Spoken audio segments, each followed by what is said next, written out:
So, Liber Secundus, second volume, second section. Sorry, yeah, second volume of the Red Book, and this being the third section in Liber Secundus, titled One of the Lowly, or in the handwritten draft, Third Adventure. Corrected draft has the Rogue. Anyway, One of the Lowly, One of the Lowly. December 29, 1913.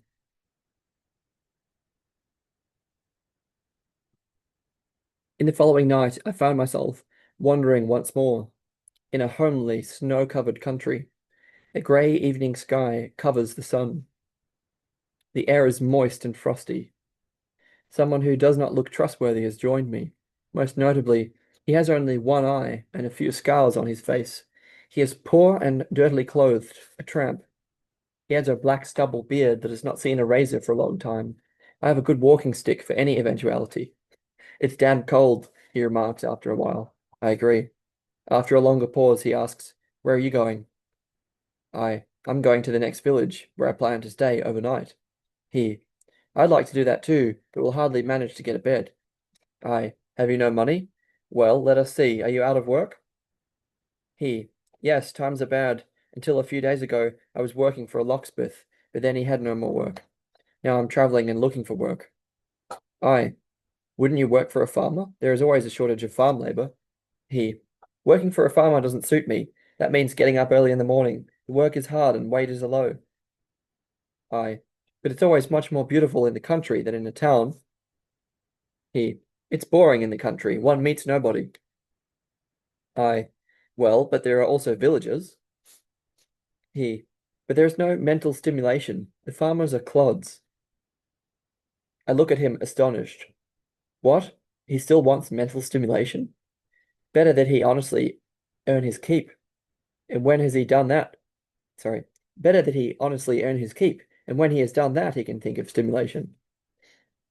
I, but tell me, what kind of mental stimulation is there in the city? He, you can go to the cinema in the evenings. That's great, and it's cheap. You get to see everything that happens in the world. I have to think of hell, where there are also cinemas for those who despise this institution on earth and did not go there because everyone else found it to their taste. What interested you most about the cinema? He, one sees all sorts of stunning feats. There was one man who ran up houses. Another carried his head under his arm. Another even stood in the middle of a fire and wasn't burnt. Yes, it's really remarkable, the things that people can do. And that's what this fellow calls mental stimulation. But wait, that does seem remarkable. Didn't the saints also carry their heads under their arms? The emblem of the city of Zurich bears this motif, showing the late 3rd century martyrs Felix Regula and Exuperantius. Didn't St. Francis and St. Ignatius levitate? And what about the three men in the fiery furnace? This appears to be a reference to Shadrach, Meshach, and Abednego in Daniel 3, whom Nebuchadnezzar ordered to be placed into a furnace for refusing to worship the golden idol that he erected. They were unscathed by the fire, which led Nebuchadnezzar to decree that he would cut up anyone who henceforth spoke against their God. Didn't St. Francis and St. Ignatius levitate? And what about the three men in the fiery furnace? Isn't it a blasphemous idea to consider the Acta Sanctorum as historical cinema? The Acta Sanctorum is a collection of the lives and legends of the saints, arranged according to their feast days, published by Jesuits in Belgium, known as the Bollandist Fathers. It began in 1643 and ran to 63 folio volumes. Oh, today's miracles are simply somewhat less mythical than technical. I regard my companion with feeling. He lives the history of the world, and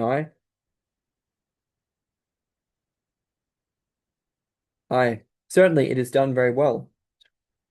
Certainly it is very, certainly it's very well done. Did you see anything else like this? He, yes, I saw how the King of Spain was murdered. But he wasn't murdered at all. He, well, that doesn't matter. In that case, it was one of those damned capitalist kings. At least they got one of them. If all of them were taken out, the people would be free. Not a word more, dare I say. Wilhelm Tell, a work by Friedrich Schiller. Schiller was discussed in chapter 2 of Psychological Types. A work by Friedrich Schiller. The man is standing right in the thick of it, in the stream of heroic story, one who announces the murder of the tyrant to a sleeping people.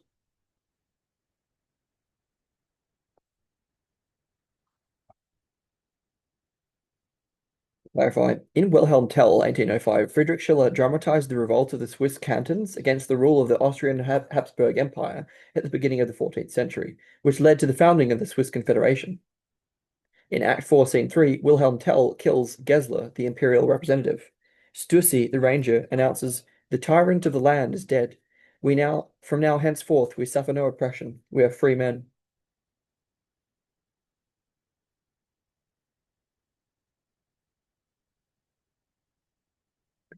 We have arrived at the inn, a country tavern, a reasonably clean parlour. A few men sit with beer in the corner. I am recognized as a gentleman and led into the better corner, where a checkered cloth covers the end of a table. The other sits down at the far end of the table, and I decide to have him served a proper evening meal. He is already looking at me full of hunger and expectation and hunger, with his one eye. Where did you lose your eye? He, in a brawl. But I also got my knife into the other fellow pretty nicely. After that, he got 3 months. They gave me 6, but it was beautiful in prison. At the time, the building was completely new. I worked in the locksmiths. There wasn't much to do, and yet there was enough to eat. Prison really isn't all that bad. I look around to make sure that no one is listening to me talking with a former convict, but no one seems to have noticed. I seem to have ended up in well-to-do company. Are there also prisons in hell for those who never saw the inside of one while they were alive? Incidentally, mustn't it be a peculiarly beautiful feeling to hit bottom in reality at least once, where there is no going down any further, but only upward beckons at best, where for once one stands before the whole height of reality? He. So after that, there I was, out on the street, since they banished me. Then I went to France. It was lovely there. What demands beauty makes. Something can be learned from this man. What demands beauty makes. Something can be learned from this man. I. Why did you have this brawl? He. It was over a woman. She was carrying his bastard, but I wanted to marry her. She was already due. After that, she didn't want to anymore. I haven't heard from her. I. How old are you now? He. I'll be 35 in spring. Once I find a proper job, we can get married right off. I'll find myself one. I will. There's something wrong with my lungs, though, but that'll soon get better again. He has a coughing fit. I think that the prospects are not good and silently admire the poor devil's unswerving optimism. After dinner, I go to bed in a humble room. I hear how the other settles into his lodging for the night, next door. He coughs several times, then he falls still. Suddenly I awaken again at an uncanny moan and gurgle mixed with a half-stifled cough. I listen tensely. No doubt it's him. It sounds like something dangerous. I jump up and throw something on. I open the door of his room. Moonlight floods in. The man lies still dressed on a sack of straw. A dark stream of blood is flowing from his mouth and forming a puddle on the floor. He moans, half choking, and coughs out blood. He wants to get up but sinks back again. I hurry to support him, but I see that the hand of death lies on him. He is sullied with blood twice over. My hands are covered with it. A rattling sigh escapes from him. Then every stiffness loosens, a gentle shudder passes over his limbs, and then everything is deathly still. Where am I? Are there also cases of death in hell for those who have never thought about death? I look at my blood-stained hands, as if I were a murderer. Is it not the blood of my brother that sticks to my hands? The moon paints my shadow black on the white walls of the chamber. What am I doing here? Why this horrible drama? I look inquiringly at the moon as witness. How does this concern the moon? Has it not already seen worse? Has it not shone 100,000 times into broken eyes? This is certainly of no avail to its eternal craters, one more or less. Death? Does it not uncover the terrible deceit of life? Therefore, it is probably all the same to the moon, whether and how one passes away. Only we kick up a fuss about it. With what right? What did this one do? He worked, lazed about, laughed, drank, ate, slept, gave his eye for the woman, and for her sake forfeited his good name. Furthermore, he lived the human myth after a fashion. He admired the wonder workers, praised the death of the tyrant, and vaguely dreamed of the freedom of the people. And then he miserably died, like everyone else. That is generally valid. I sat down on the floor. What shadows over the earth? What shadows over the earth? What shadows over the earth? All lights gutter out in final despondency and loneliness. Death has entered, and there is no one left to grieve, and there is no one left to grieve.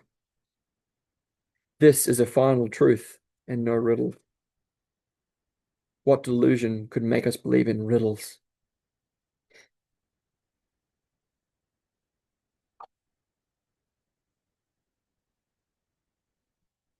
And now the commentary. We stand on the spiky stones of misery and death. A destitute joins me and wants admittance into my soul, and I am thus not destitute enough. Where was my destitution when I did not live it? I was a player at life, one who thought earnestly about life, and lived it easily. The destitute was far away and forgotten. Life had become difficult and murkier. Winter kept on going, and the destitute stood in snow and froze. I joined myself with him, since I need him. He makes living light and easy. He leads to depths, to the ground where I can see the heights. Without the depths, I do not have the heights. I may be on the heights, but precisely because of that, I do not become aware of the heights. I therefore need the bottommost for my renewal. If I am always on the heights, I wear them out, and the best becomes atrocious to me. But because I do not want to have it, my best becomes a horror to me. Because of that, I myself become a horror to myself and to others, and a bad spirit of torment.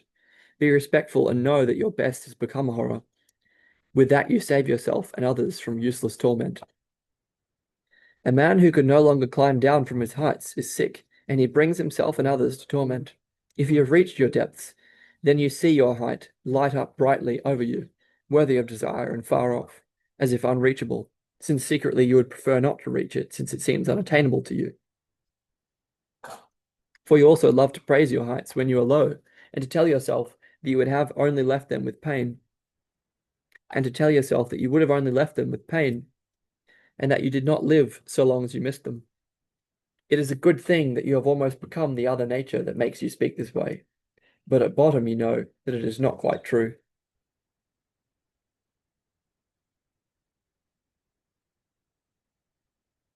At your low point, you are no longer distinct from your fellow beings. You are not ashamed and do not regret it, since insofar as you live the life of your fellow beings and descend to their lowliness, you also climb into the holy stream of common life, where you are no longer an individual on a high mountain, but a fish among fish, a frog among frogs.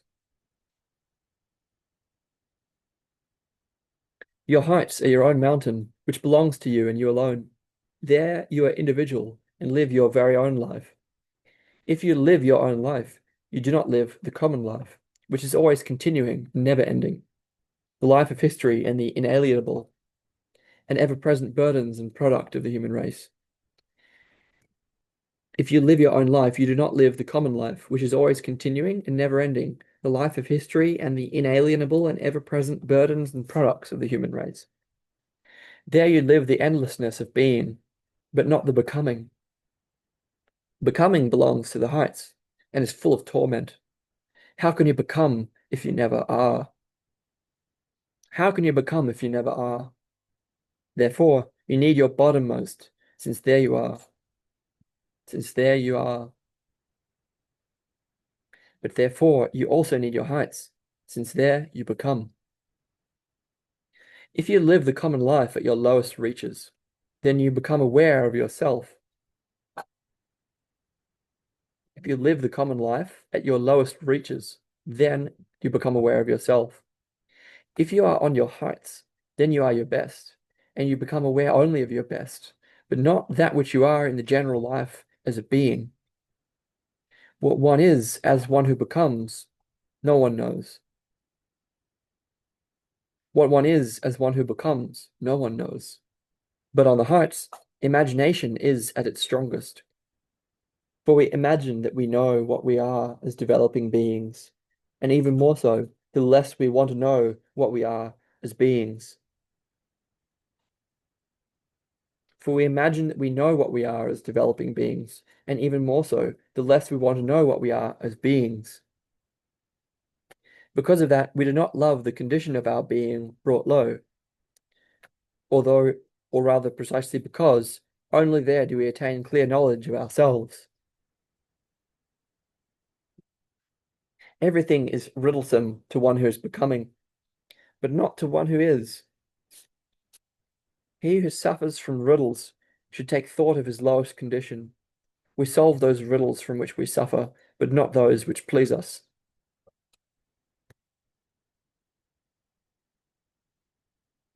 To be that which you are is the bath of rebirth. In the depths, being is not an unconditional persistence, but an endlessly slow growth.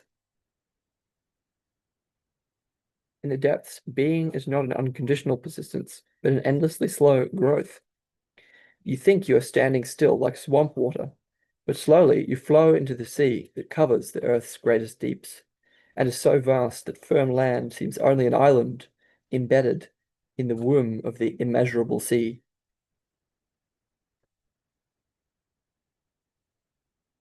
As a drop in the ocean, you take part in the current, ebb and flow. You swell slowly on the land and slowly sink back again in interminably slow breaths.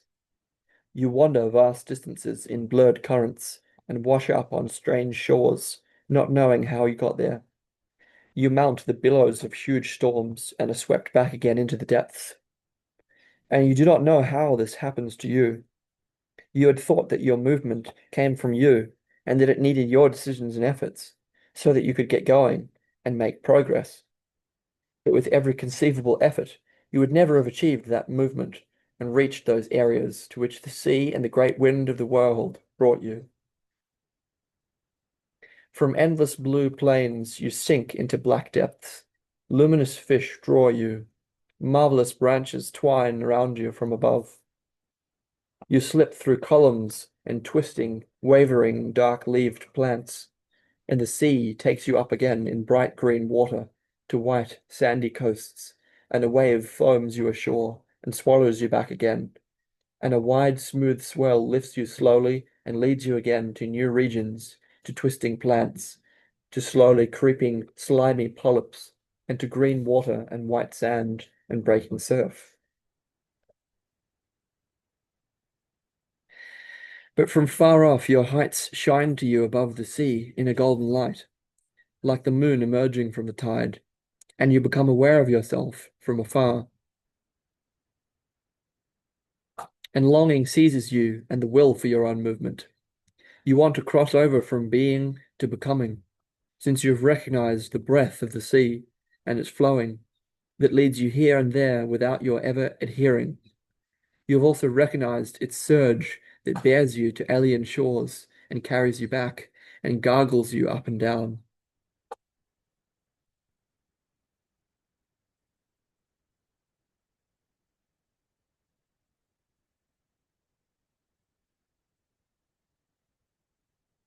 You want to cross over from being to becoming, since you have recognized the breath of the sea and its flowing that leads you here and there without you ever adhering.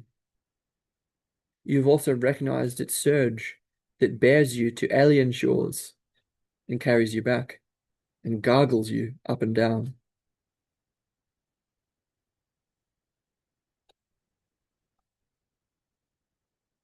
You saw that it was the life of the whole and the death of each individual. You felt yourself entwined in the collective death, from death to the earth's deepest place, from death in your own strangely breathing depths. Oh, you long to be beyond. Despair and mortal fear seize you in this death that breathes slowly and streams back and forth eternally.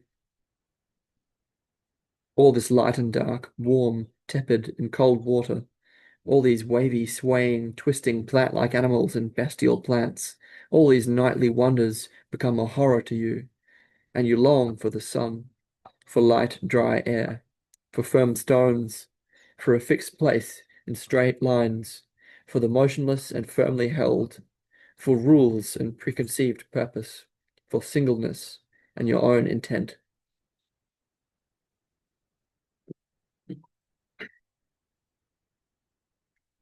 The knowledge of death came to me that night, from the dying that engulfs the world. I saw how we live toward death, how the swaying golden wheat sinks together under the scythe of the reaper, like a smooth wave on the sea beach. He who abides in common life becomes aware of death without fear. He who abides in common life becomes aware of death with fear. Thus, the fear of death drives him toward singleness. He does not live there, but he becomes aware of life and is happy, since in singleness he is one who becomes and has overcome death. He overcomes death through overcoming common life. He does not live his individual being, since he is not what he is, but what he becomes.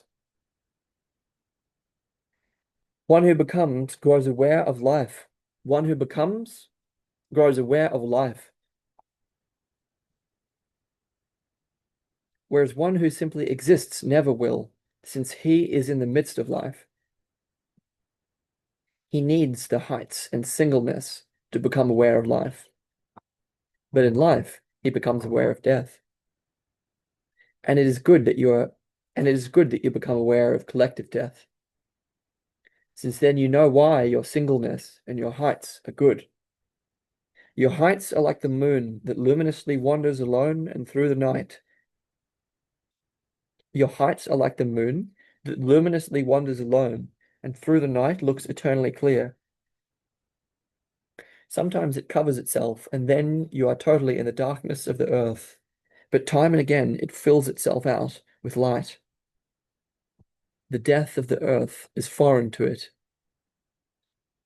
Motionless and clear, it sees the life of the earth from afar, without enveloping haze and streaming oceans.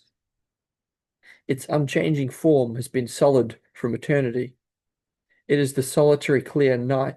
It is the solitary clear light of the night, the individual being, and the near fragment of eternity. It is the solitary clear light of the night, the individual being, and the near fragment of eternity. From there you look out, cold, motionless, and radiating. With otherworldly silvery light and green twilights, you pour out into the distant horror. You see it, but your gaze is clear and cold. Your hands are red from living blood, but the moonlight of your gaze is motionless. It is the lifeblood of your brother. Yes, it is your own blood, but your gaze remains luminous and embraces the entire horror and the earth's round. Your gaze rests on silvery seas, on snowy peaks, on blue valleys, and you do not hear the groaning and howling of the human animal. The moon is dead. Your soul went to the moon, to the preserver of souls. Thus the soul moved toward death. I went into the inner death and saw that outer dying is better than inner death. And I decided to die outside and to live within. For that reason, I turned away and sought the place of the inner life.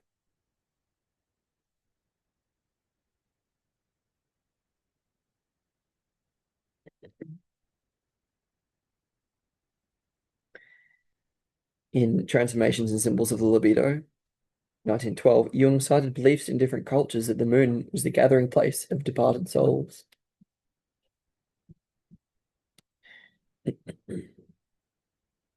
Thus the moon is dead, your soul went to the moon, to the preserver of souls, Thus your soul moved toward death.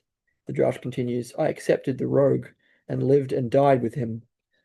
Since I lived him, I became his murderer, since we kill what we live.